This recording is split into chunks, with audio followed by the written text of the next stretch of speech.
Well, hello there. And this is Auntie.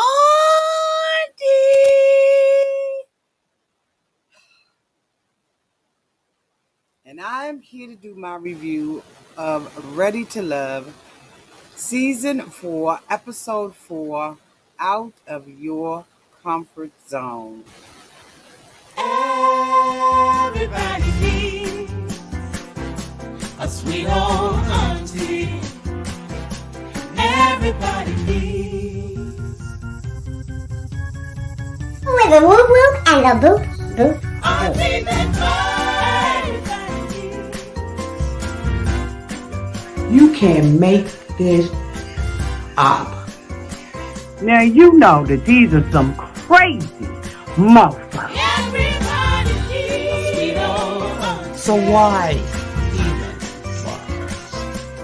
Aunties and lives, sweet old auntie. Aunties and ways.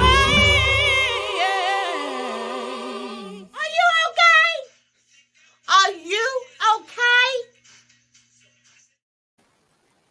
Well, welcome back, everybody. And this is Auntie. If this is your first time being here, please like, comment, and subscribe to my channel. And to all of my new subscribers, thank you all so much for joining the family. To all of my nieces and nephews and my members who have been here with me for the long haul, thank you all so much for your continued support.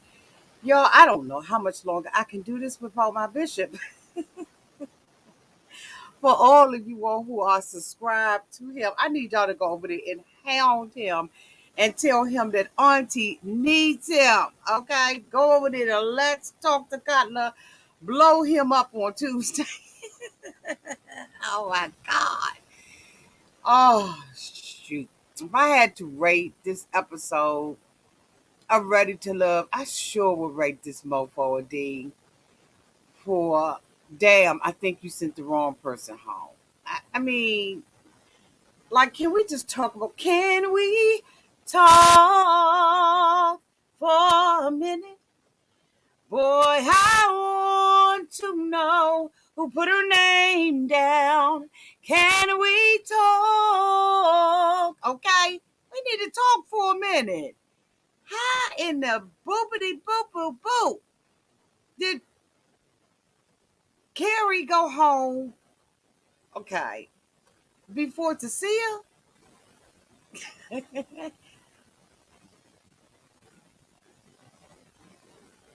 Let's get into it.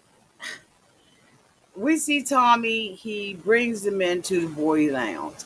I don't know why the men's lounge is always much more cozier than the women's. I got an issue with it. It was the same thing last week. They was out in the open in some restaurant.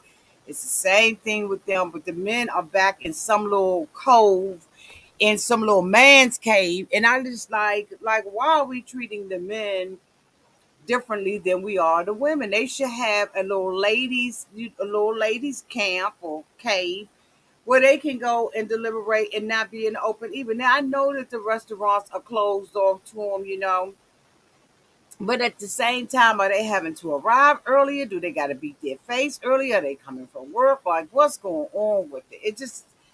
It just to me, it's just anyway. Let's go on. So the first couple that we saw hook up, y'all, was Frank and Aisha. They absolutely had a wonderful connection as far as I was concerned. This is a woman who he feels like is in his league. One thing about some of the men on the show, they say that they don't want a certain thing, Naim, and then still, and yet they go with the girl with the wig, and you know what I'm saying. I can't. I can't. I'm having some issues. Maybe I need to work my daggone way backwards. Yes, I do. I've got to work my way back. No, I don't want to work my way backwards. Oh, it this was just a mess. So anyway, Frank and Aisha, they get together and they're at a pool hall, and he has to show her how to play pool because she's never done it before. And so this allows this guy to have close contact with her without being offensive or whatever. But I mean, I just would have been like, dude, like for real. Like, I don't know you like that, like back up, like show me, tell me, give me an instruction manual, but I don't need you all up on me.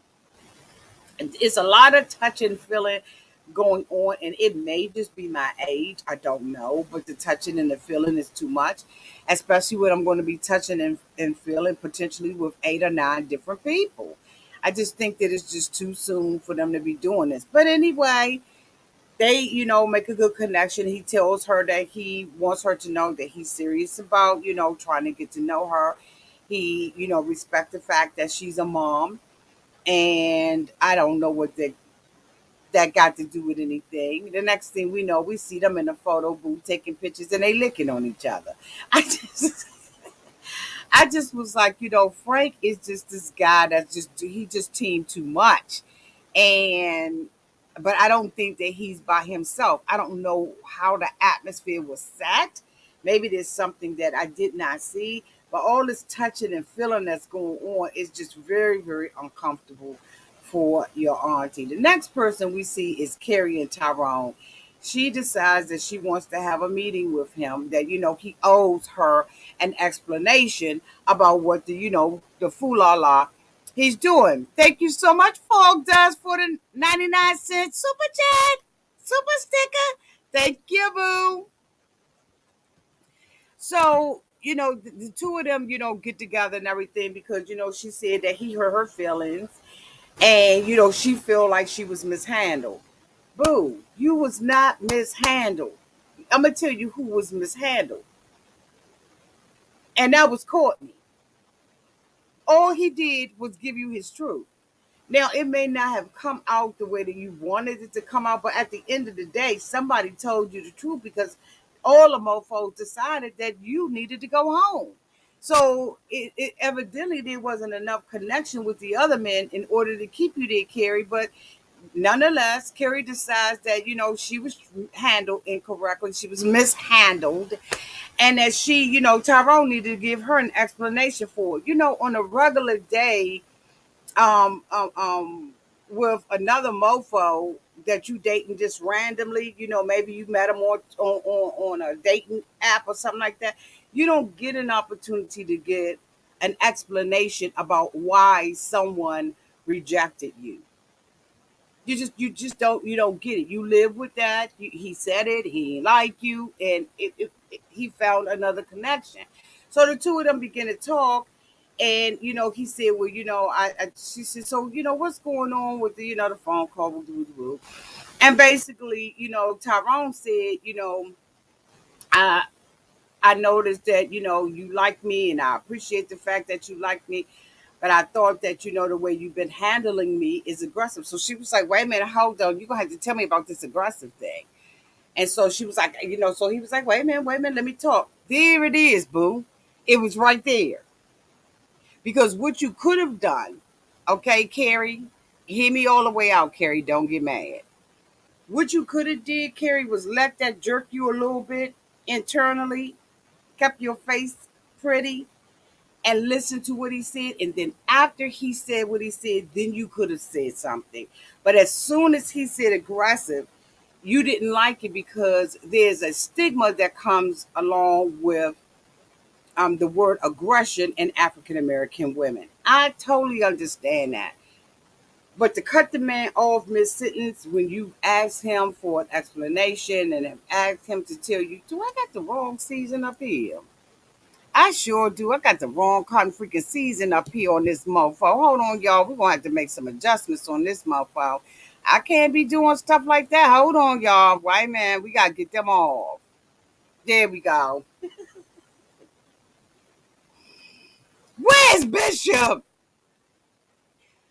She could have allowed him to finish saying what he was saying. So anyway, he basically told her that he noticed when he got somebody else's phone number, her body language. He noticed how she reacted. He said, and then secondly, you called me and asked me about the other dates. Women, you never go and ask someone else about someone else.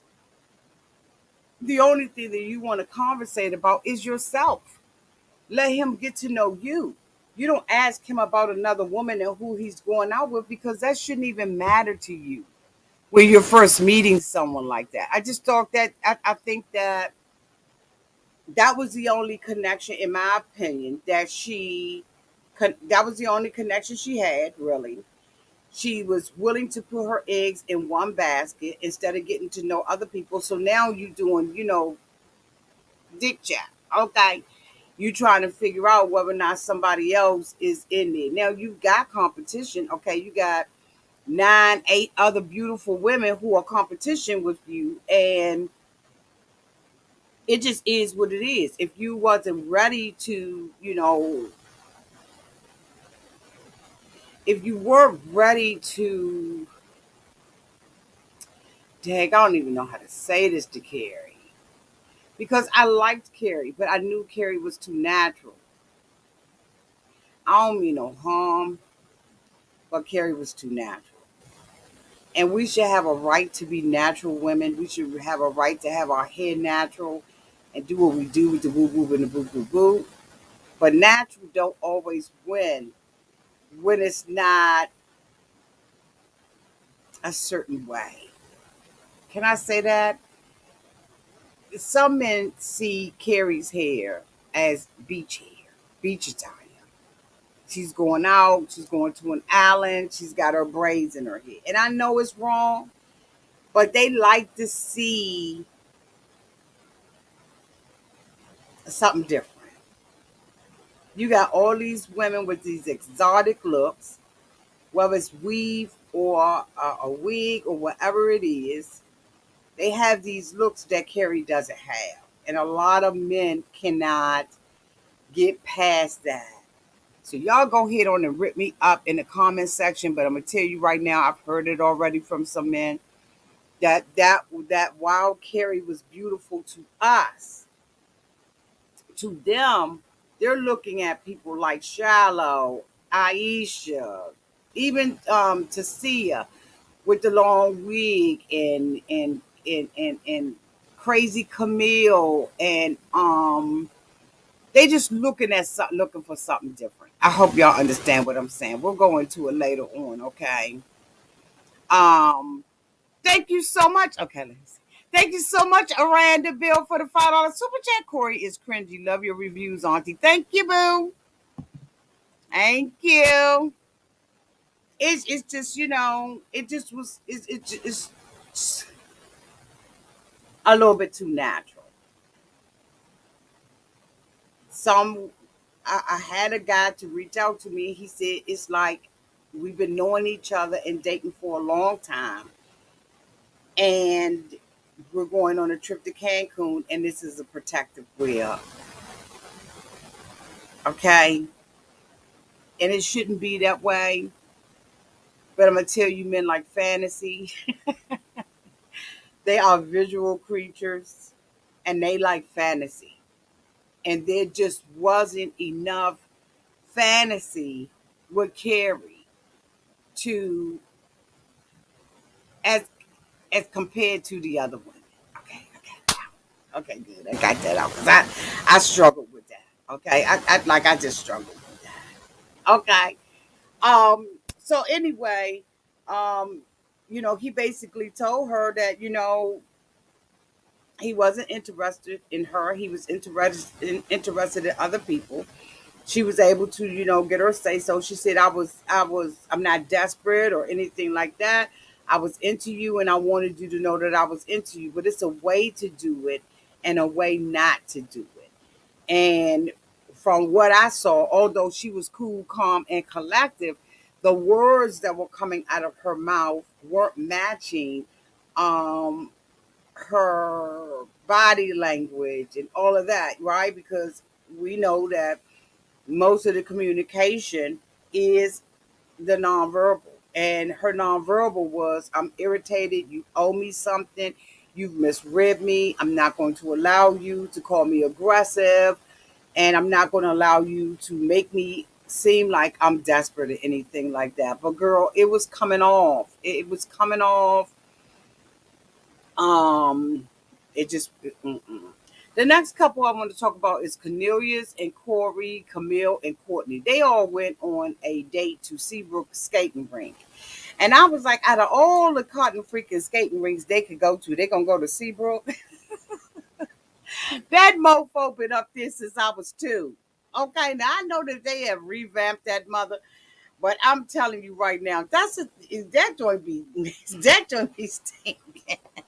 That's just my opinion, my observation. When I go up in there, that mofo smell like straight Foot Locker, like feet in a gym and popcorn and buttermix. Yeah, I cannot.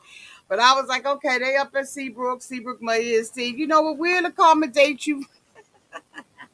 But honey, I would have gone to another skating rink before I would have went to Seabrook. But anyway, the four of them decided that they were going there.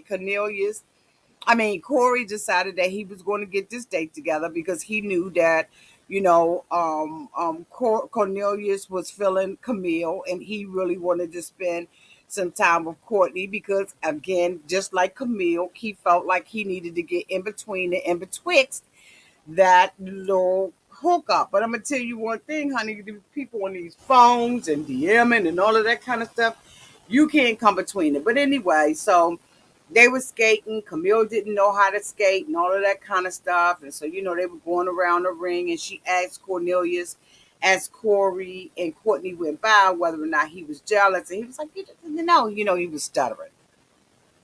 So anyway, the two of them went, Cornelius and Camille went to go and sit down and they had a discussion where they were talking about, of course she brought up sex again. All right. Now she gonna say that Courtney and Walter last week were freaks, but that's all she wanna talk about is the sex. And so, basically he was like, it's gonna be good with me, I 100% I guarantee you, boo, you can't guarantee what that thing gonna do if that thing ain't doing what that thing do. You don't know.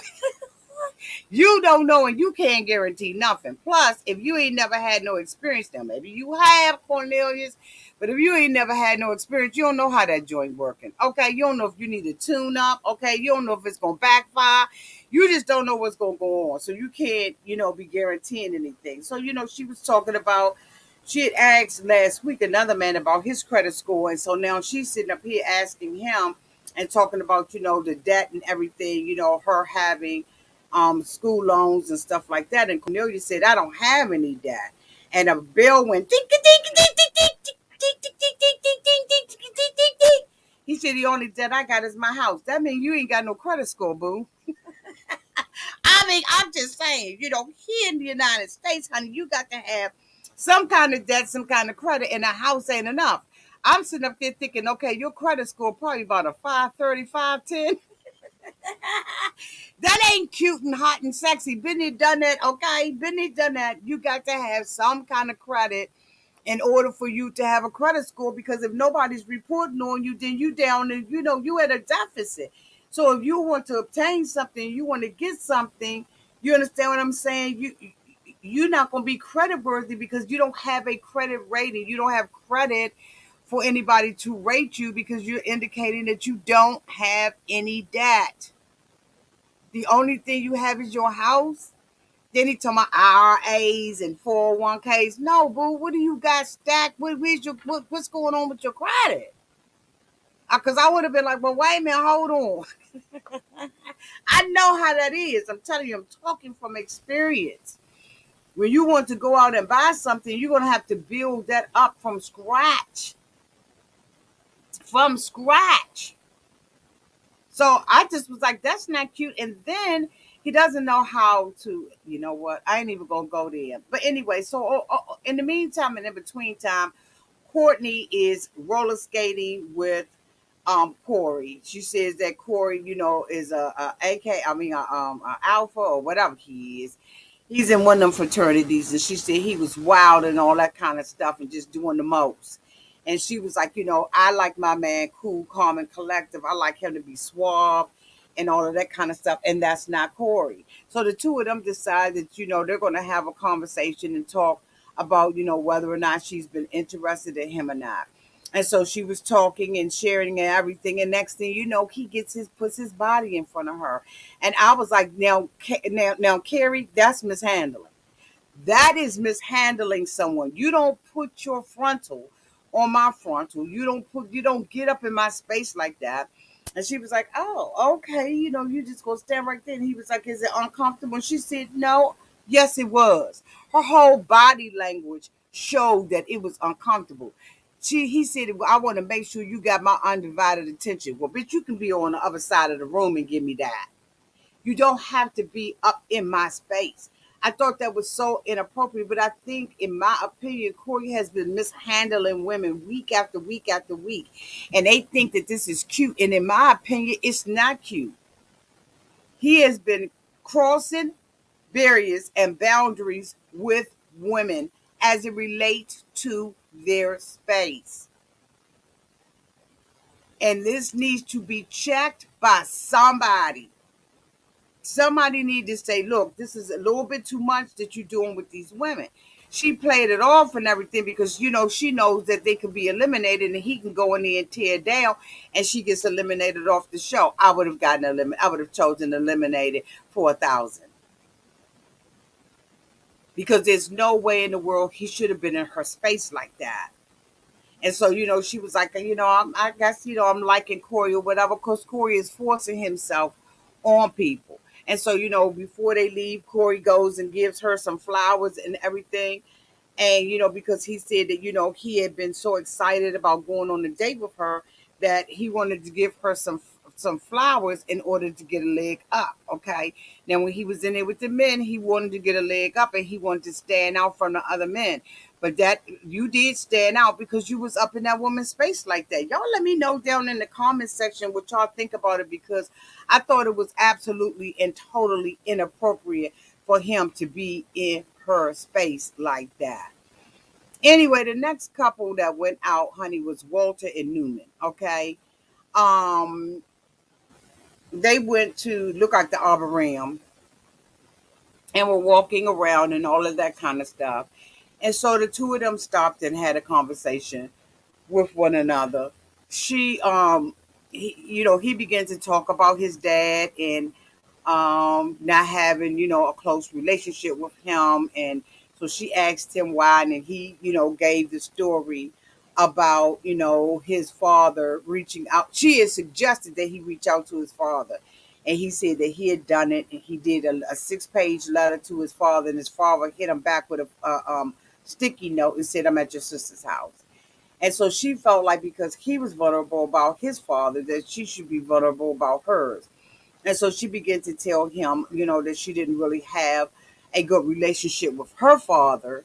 And, and she, I guess had like, abandonment issues and, dad just playing on daddy issues. One of the things that I like that she said is I've done the work to make sure that the little girl is not showing up.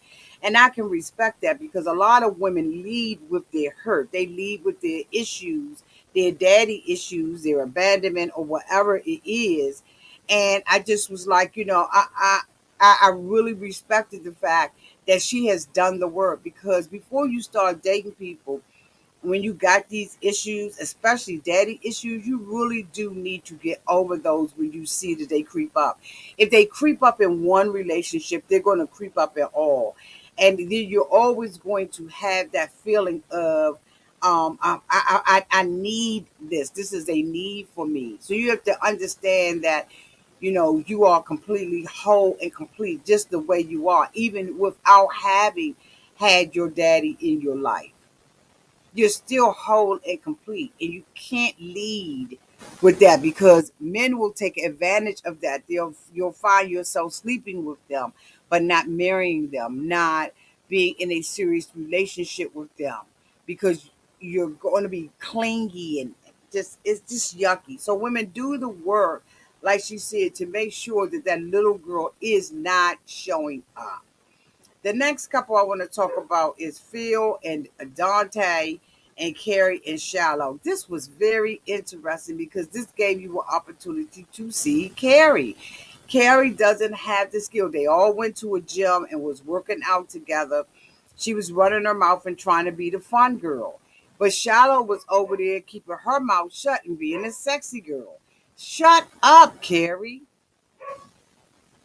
She feels like she has to know everything about a person in one sit down, and you don't. Shallow lived with her femininity. Girl, I was like, girl, if you don't work that thing, like the blushing, the looking up, and just the way she handled her head. Like Shallow had it going on. She was leading with her femininity. She allowed Phil to feel like a man and that he was pursuing her. But then in the room, Dante is sitting down on the floor with Carrie, and while he may not be attracted to her, right, he didn't see those trick or treaters and the dogs, okay?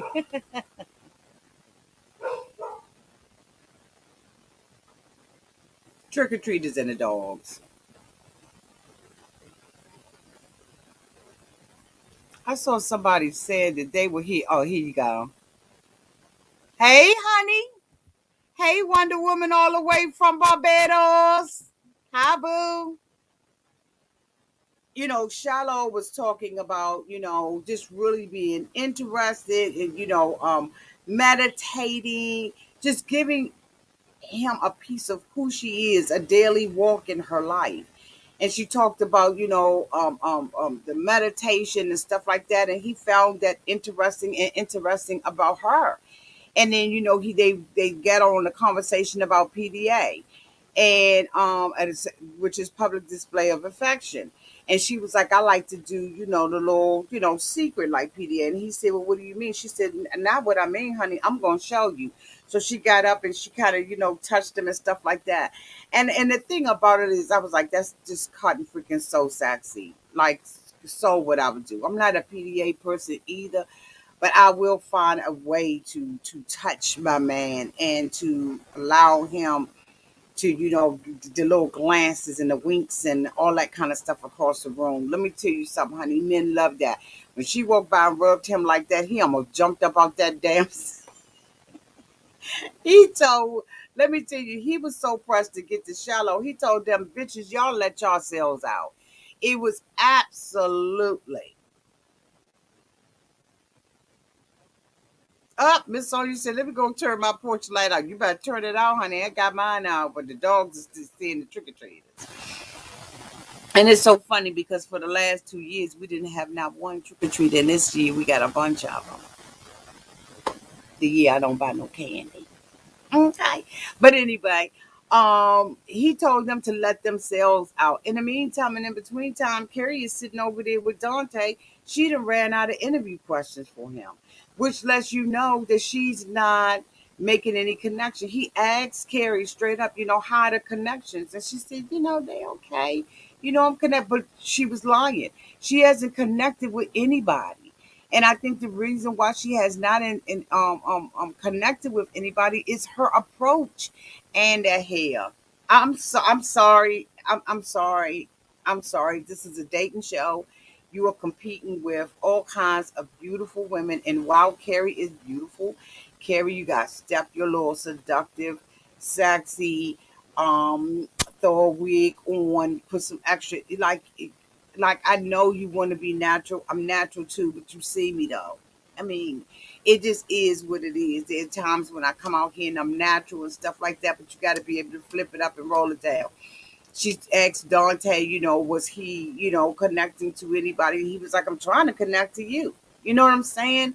But she ran out of questions. She didn't. She was awkward. She had that masculine energy.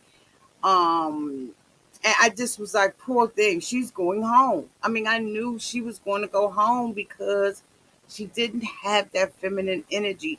If you look at Aisha, you look at Sabrina, even Cecilia, Courtney, who's very aggressive, but she still has that feminine energy. You gotta have that feminine energy. That's what they feed off of. I'm sorry. And I know as women we don't want to hear, but men are visual creatures. They just are, y'all. They are. There is somebody for her that wants that natural woman. He just wasn't there. And the same thing with us. We're looking at these men and we are, I think she has, if maybe slow to pull the trigger. You're probably right. But when you going on a show like this, you know you got that. You have to give it to them visually. I hate to say that though, because it is absolutely so unfair, but it's so the damn truth. The next couple I want to talk about is Naim and Zadia. Now he's the one that said that he don't like wigs and he don't like this. If Zadia ain't got a wig on, I ain't got one on. Come on now. Everything that he said that he like, it ain't a naughty Zadia. They went to a bar and made their little drinks and stuff like that. And she just was giving them eyes. I don't remember what they talked about because I don't think that they had a genuine connection. I know she said something about being a princess and getting everything that she wants. And he said that he's willing to give her everything that she wants. And okay, the conversation's over. Okay, let's get married. um, the last couple was Frank and Cecilia. Now, Frank has already indicated that he wants to, get to know Cecilia. Cecilia says he wasn't her top. He wasn't somebody she was interested in. So she went out on a date for what? She knew that she was going to be an unachiever because you sitting out there with somebody that you're not attracted to and you don't think is attracted to you. So of course, he has his little liquor company. I think that's what he has, and he out there, making her drink and everything. And so, she shows up and everything, and you could tell that she really wasn't interested in him because she showed up with a scarf on her head. Who goes to a date with a scarf like that on it unless you're going to an African festival or a festival where it's appropriate for you to wear scarves? Maybe you're going to go on the back of an ATV and you don't want to get your hair dirty, so you put a scarf on. But who goes and meets somebody, honey, at a club or bar or whatever it is with a scarf on their damn head? She lucky they didn't just send her home right then and there for coming in there being dressed inappropriately. To see her, come on, you got all the goods you got it going on. You a thick sister, you cute and all that, but you're not leading. You're leading with your employment, honey. Now, what is the double standard is that Frank was leading. Frank brought her to a bar that he was familiar with and was doing what is his profession, but he didn't want to hear about hers. And I'm saying, if you don't want me to talk about mine, then let's not talk about yours, because it seems like the conversation was probably, this my bar, this where I work at, this my liquor, I'm giving you, you understand what I'm saying? So she felt like, okay, well, this is the kind of conversation we're gonna have. I'm just assuming that he was leading with his occupation, but did not want to hear about hers. He said, I want to hear about who you hang out with and what you do for fun and all of that. Well, you didn't even create an atmosphere of romance or an ambiance for us to be able to sit and chitty chat. You got me sitting up at a bar while you shaking your damn shoulders off. I mean, this mofo put that liquor up in there and he's like, shh, shh, shh. I mean, and I just was like, he about to go into a convulsion or a seizure, bitch. He was shaking that thing like shaking no shaker. I said, bitch, if that drink ain't shaking, that mofo put every piece of strength in his body in that drink, and it wasn't attractive because his underarms was sweating and he looked like he was stinking. Like, but it's okay for him to be like that, but it ain't okay for her. So she was talking about her job and all of that because guess what? Men lead the conversation. So if that's where she was going, and you didn't leave room for anything else, but your ass shaking your damn arms off, okay, what the hell? This mofo, it's just, What you saying, boo? This whole season is bootleg to me. I'm from the DMV. Me too, Latanya. And these locations, and frankly, these peoples are not representative. I'm sorry. Latanya, honey, I could go in and let half on that. You are absolutely correct about that, sweetie pie. These are not Washingtonians. You got Aisha standing right here. Where's she at? Right here, talking about Chi-Town. I mean, wherever she was from, what you call them, from Chicago. Like these are implants. These are not Washingtonians because these dates wouldn't even be like this. Okay, who from DC is gonna go to Seabrook skating rink? Like, who's going to do that? I mean, some of these locations, and you try not to bust them out or drag the show or nothing like that. But as a Washingtonian, you know damn well that this stuff ain't real. It's not real, and you're right. You know, some of the clubs and the bars and stuff like that they hit up, and when they hit up a Washington spot, they make sure to say, "Oh, I was on U Street."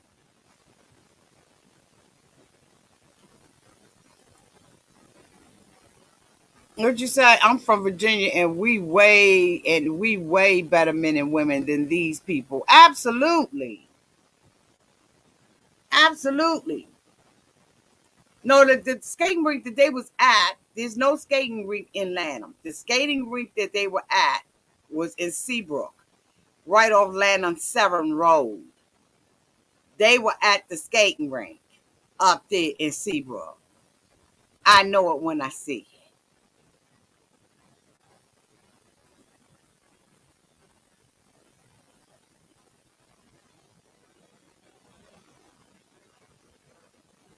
Absolutely is off. And that's what I'm saying. I really need a bishop because I'm just not, I ain't feeling these people. They are absolute implants. They not, they don't have the slang that we have, like nothing. Absolutely, Tanya. Absolutely. Absolutely. We have mumbo sauce in our bottles. These people don't know nothing about mumbo sauce. It's just, it's so inauthentic. It's not authentic at all. And it's a turn off to people who are from DC. Some people don't think that it matters, but representation is everything. And so if you're gonna call this chocolate city just because you got an implant in there, don't make it chocolate. Okay, chocolate is pure, you know what I'm saying? And we want some pure DC people. If you're gonna say that this is DC, then let it be DC. Because it's not DC. We do handle ourselves differently. We date differently. The stuff that they're doing, we don't even date like this. I like these are people. And I mean, and we don't own the city, right? We don't own the city, but we own our culture. We own the DC culture. Okay, absolutely, absolutely. Ain't none of these people ever been to the black hole. They don't know nothing about the black hole. And half of them probably scared to be on Georgia Avenue, except for down there. And you know what? I can't. So anyway, Frank ended up meeting up with Cecilia, and Cornelius met up with Cecilia. Cornelius can't articulate correctly. I'm sorry, I don't mean no harm. I know some people that really know this man, and I'm telling you right now, he cannot articulate well. She didn't know what the fuck he was talking about. She doesn't know what to fix, what not to fix. She said, I've been doing Hail Marys, I've been doing Uliops, I've been doing slam dunks, I've been doing everything. And these mofos, we back here again.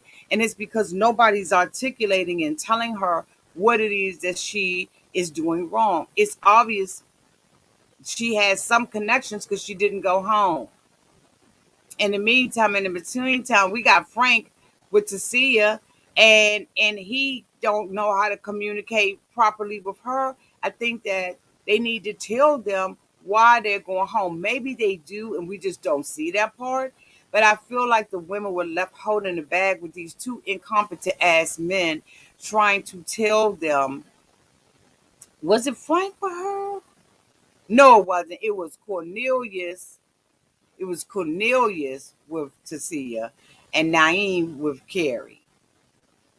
And the thing about it is, they put the bamboozle on them by having them go out with these people they've never dated before, and they believe that that's, a new date. Because when Cornelius sat down with Cecilia, he almost gave it away. He was like, "You look nervous." No, bitch, you nervous. The relationship when he sat around the table, when the men all sat around the table and they started talking about who they had connections with. One of the things that Cornelius was saying is that he likes Carrie, right? but that the possession or the over possessiveness that Carrie is displaying is a turn off. They're not going to be together at the end, but he's not going to be able to walk away with this the way that he believes. I don't know what it is, if it's his smile or what it is that all of the women are attracted to Cornelius about, but I'm just not seeing. I'm not seeing it. Maybe he's doing magic tricks when he get off of the screen. I don't even really see any of these couples lasting. I don't think that for the male cast that they have really good male candidates. Some of them are okay, but I don't think that they have the candidates that are at the same level as the women. I wish Bishop was here. Bishop would be able to tell me differently or give me a different position. But for me, I don't see it in any of them. I don't see not one match in this group. I don't. Y'all let me know in the comment section, but I don't see a match. I almost hate to do the fucking show, to be honest with you, because I just don't see a match. I think they wasting our time. I think this is going to be a messy season. I think it's going to be messy as hell. Just get that messy as hell vibe from this cast of characters. Anyway, Bishop is teaching at he's teaching training at some predominant colleges, Ivy League colleges.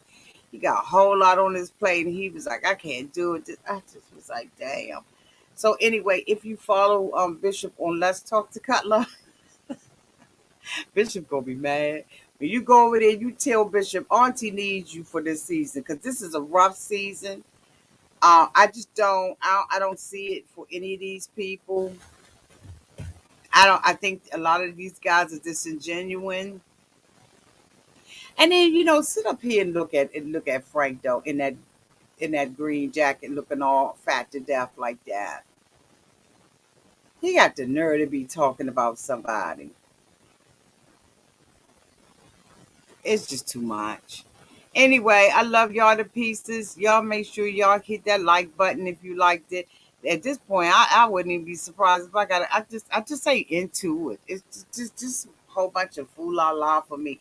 So if y'all don't see me come back out here another Sunday and do this, y'all know why. Because I don't see any matches in these groups. I just don't. Walter is not a good guy in my opinion. Walter, in my opinion, is a player from the Himalayas. He got the game on lock. He comes with his sympathy story and his, the victim things that he has a victim mindset, in my opinion. It's just a whole bunch of that had happened to him. And people like that turn me off. I'm very suspicious. I have the side eye. When you willing to sit down and tell me all of that stuff, you want me to see you from a victim's perspective. And I don't feel like it. I don't think that a man worth his salt is going to sit up there and tell you about all the horror stories and stuff. I think it's just, a panty snatcher.